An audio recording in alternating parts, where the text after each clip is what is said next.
Evening and welcome to the January 12th meeting of the Livermore City Council. I call the meeting to order. Roll call, please.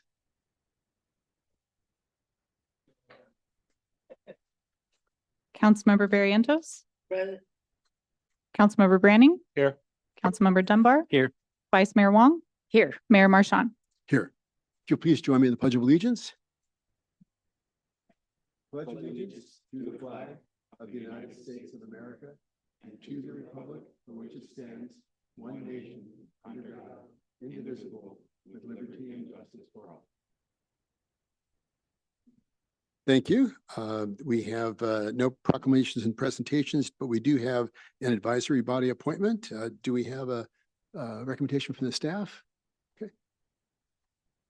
Yes, Honorable Mayor Marchand and members of the City Council, this is your City Manager, Mariana Birch.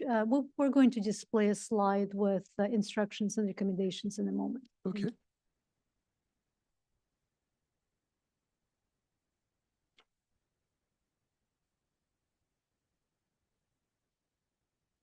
Mr. Mayor, you may see that staff's recommendations along with the Historic Preservation Commission are before you. And staff's recommendation is to appoint Mr. Caskey to the term for the city historian. Thank you. Okay. This is you have big shoes to fill, Mr. Caskey, and recognizing the loss that we had of our previous city historian, Alan Frank.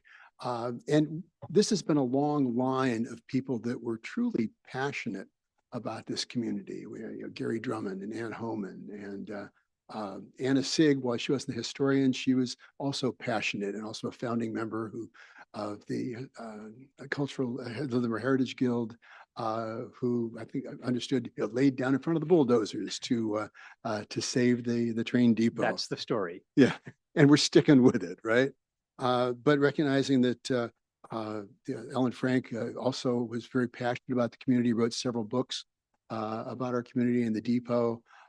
So, as I said, you have big shoes to fill, but I have known you for decades, and the great work that you're doing out at Hageman Farm, or I guess Hageman Ranch is what we're calling it. I mean, I was on Zone 7 with Augie Hageman, so we go way back. But with that, certainly appreciate you stepping up and offering to fill the position. And I guess we should take the nomination first and then give an opportunity to speak.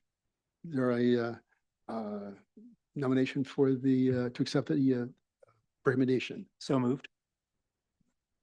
Is there a second? Okay, moved by Councilmember Dunbar, seconded by Councilmember Barrientos. Any discussion? All in favor? Aye. I'll abstain. Okay. I do have. All right. Or just there's their discussion. Yeah. Okay, then let's you council go first, and then Mr. Caskey. All right. I'd like to say I appreciate the work of the Historic Commission. The history and culture of Livermore are part of our city's charm, and the city's historian is an important part of keeping that alive and in focus. Livermore cherishes its history. And while I appreciate the positive actions Mr. Caskey has taken to showcase our history, I'm very uncomfortable with Mr. Caskey's past actions and how they reflect on the role. Mr. Caskey has misrepresented Livermore's recent history on items such as the agreement to build Stockman's Park and continue to spread misinformation after being corrected. This is not the character I believe the city's historian should exemplify, and I would not feel comfortable moving his nomination forward. Thank you for your comments. With that, Mr. Caskey. Thank you very much. I'm honored by the nomination from HPC, and I'm honored to serve the city to honor its history. Each of our previous city historians have brought not only honor to the role, but each one has colored it in their own way. Gary Drummond started history talks and walks through downtown, and he brought kids and adults through and explained to them how the town had grown up and what about the town made it the thing that we see today. Ann Homan wrote what is essentially an encyclopedia of Livermore. It's called Livermore A to Z. and it's a reference that we still use today to understand all manner of different aspects of the town. Don Meeker showed up in front of this council nearly every council meeting and gave you a little bit of insight into what might have happened 100 or 150 years ago in this town. Each one, and I don't want to skip one, Richard Finn or Alan Frank, both of whom served admirably and did a lot of work for the city. I will let you know that my particular interest and passion has been in bringing the stories of local history to our children, to our students. The Livermore Heritage Guild brings the Historymobile to all of the third grades. We've been doing this now for a number of decades, and every third grader gets to learn about what makes their community special, what history their community brings. And I look forward to expanding that. We find that once we talk to them as third graders, they remember it. We have people at this point who are bringing their third graders when they remember their own time as a third grader going through our program. It's something that's important. It's important to a resident. It's important to understand the heritage of your town. So as you've said, clearly, these are big shoes to fill. I have no pretense of being able to live up to the folks who came before me, but I am honored to have the role to move along our history for the next generation. Thank you very much. Okay, thank you, Mr. Caskey.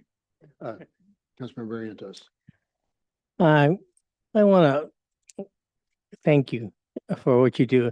If you haven't been to the Heritage Guild and here in the ranch, you miss a lot of things. I've seen this old mobile running around. He's very good about the history of Livermore. And I don't think he has any axe to grind for the city. He does a lot for the city and puts a lot of information about us. And he's right now in a big struggle to try to get, I'm a teacher, a schoolhouse down to our city from way in the inside of the hills. And so I really appreciate your work you do here. And I know you've been, that's it. Thank you very much. Thank you. And that's Midway School, Yes. because it was Yes. at the midway point. But And if I was a little more shameless, I'd come right here and ask you for donations, but we'll stop that. however, this is going to be a big year for the historian because this is the 150th year anniversary of our incorporation. We were incorporated April 1st, 1876. So this is a big deal, and we'll be celebrating that and the 125th anniversary of the light bulb. So there's a lot of stuff going on this year, folks. So stay tuned and celebrate. Thank you very Great. much. Thank you. Okay, moving on to the open forum. Oh, yes, Rich, you're going to swear him in. I'm sorry.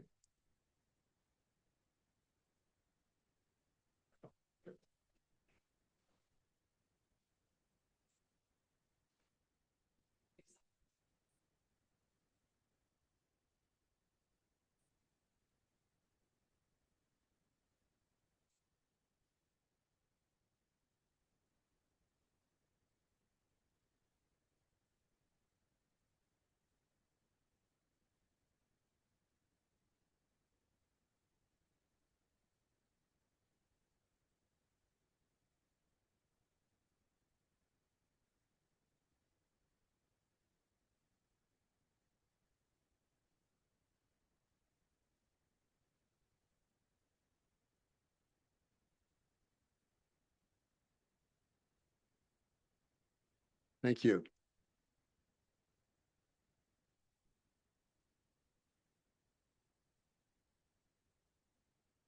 Okay, now, sorry about that. Now we move on to the open forum. This is an opportunity for people to address the council, and the city clerk will tell people how they can participate. To provide comment, please fill out and turn in a speaker card found at the entrance of the council chamber.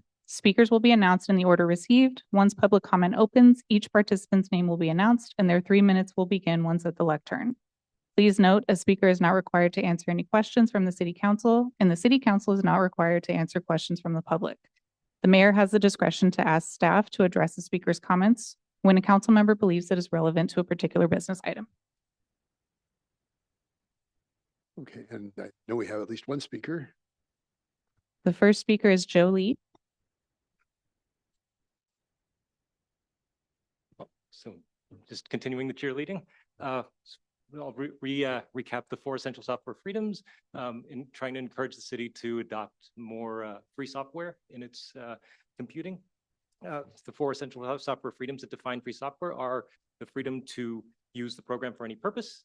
That's the first one. The second one is the freedom to study the source code of the program and to modify it to make it do what you wish. The third freedom is the freedom to share either by selling or giving away exact copies of the software. And the fourth freedom is the freedom to sell or give away your own modified versions of the program if you wish. So the third freedom is that's the freedom to share exact copies. So if, for example, the city was to purchase a copy of free software for an exorbitant price, there's nothing in the license that would prevent the city from then going on and sharing the software with any other city it wishes without ever having to seek permission from the original distributor or the developer. Or to sell it even. So sell it for a reduced price. There's nothing that prevents the city from doing that. And then to have a minute, I'll just quote Nina Paley for really quick. Nina Paley, the cartoonist, animator. This is published on archive.org. It's copying is not theft. Stealing a thing leaves one less left. Copying makes one thing more. That's what copies are for. If you steal my bicycle, I'd have to take the bus. But if you just copy it, there's one for each of us. Copying is not theft. That's pretty much it. So I'll just get out of here. Thank you. Thank you, Mr. Lee. That was our last speaker. Okay, well, in that case, I'm going to close the open forum and bring it back to council for the consent calendar. The consent calendar are typically routine items that are passed on a single motion. Is there anything that anybody wishes to pull for consideration? Comment? Seeing none, do we have anyone who wishes to speak on the consent calendar? No public comments been received. Okay, just a couple of questions that I have with regarding, actually, I had those answered already. The question regarding the Cingular Wireless, but I believe that's already been, this is just the Cingular Wireless is just a lease agreement. Is that correct? It's renegotiating the lease agreement. Yes, it's a modification. Yeah, to the so it's lease already agreement. there. Yes. Okay, very good. Thank you very much. With that, I'll entertain a motion for the consent calendar. Move approval. Second. Motion made by Councilmember Dunbar, seconded by Councilmember Branning. Stumbled on your vice mayor for so long. Okay, any discussion on the motion? All in favor signify by saying aye. Aye. Any opposed? That passed unanimously.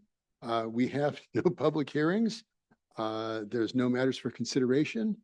So we just go right into committee reports and matters initiated. Councilmember Barrientos, we have your report out. Anything that you wish to highlight? Most of my things to highlight are not city council, either Lions Club or All my right. wrestling team.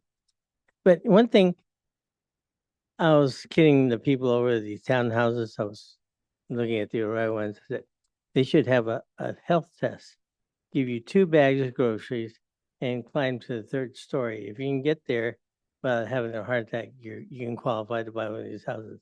It's a long climb for older people to get to the top of some of these townhouses over there, but they're really nice. Oh, very good. Thank you. Councilmember Dunbar. Although we always try to keep some townhouses with a ground floor ADA. We This have we like mix to of call them units. stacked flat. Yeah, or stacked flats. I missed the deadline this morning as my eyes were dilated for an optometrist appointment. But the only thing I had to report was for the fire, same as Mayor Marchand, the JPA.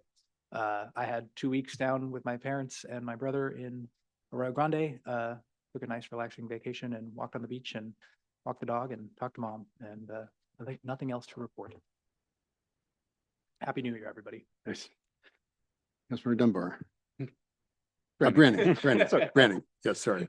So I want to wish everyone a happy new year, first of all. And then I don't have anything particular I wanted to highlight from my report, but I just do want to say that it has been quite cold out and we do have a lasting cold spell right now.